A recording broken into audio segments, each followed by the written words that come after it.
అమ్మతోటి చిన్నప్పుడు మీరు అమ్మ చాలా బిజీగా ఉండేవాళ్ళు.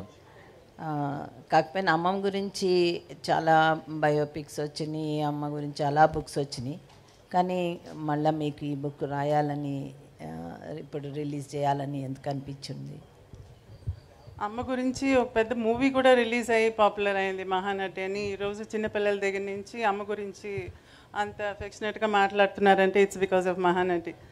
మహానటిలో అమ్మ చిన్నతనం, తను చేసిన సేవలు, తన ఒక కంప్లీషన్ లాగా తీస్తున్నారు, from the beginning to the end లాగా తీశారు. కానీ యాక్చువల్గా మీరందరూ మహానటి అని చెప్పి ఆ పేరు పెట్టింది ఎందుకని? బికాజ్ ఆఫ్ హర్ యాక్టింగ్ ప్రొవెస్ కదా. అందుకని నాకు అనిపించింది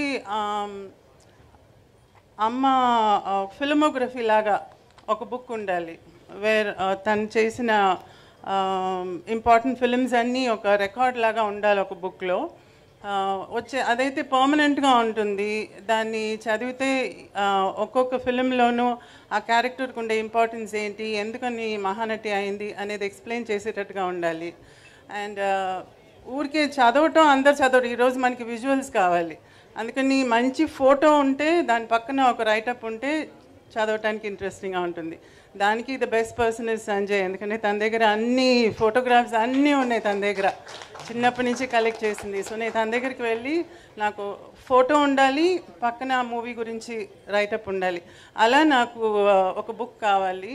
సో జనరేషన్స్కి, మా ఫ్యామిలీకి కానివ్వండి, లేకపోతే మీ అందరికీ కానివ్వండి, మీ ఫ్యామిలీస్కి కానివ్వండి, జనరేషన్కి ఒక రికార్డ్ లాగా ఉండాలి అమ్మ గురించి అని చెప్పి నేను ఆ బుక్ని రెడీ చేయాలనుకున్నాను. దిస్ ఇస్ నాట్ అబౌట్ చిన్నప్పుడు దాని గురించి ఎలా ఉన్నారు, పెళ్ళి గురించి, పిల్లల గురించి, తర్వాత ఏమైంది, ఇదంతా కాదు. దట్ బుక్ ఇస్ ప్యూర్లీ తన యాక్టింగ్ గురించి, మహానటిగా తన యాక్టింగ్ గురించి మాత్రమే ఆ బుక్లో ఉంటుంది. సో ఆ రీజన్తోనే నేను ఈ బుక్ చేయాలనుకున్నాను.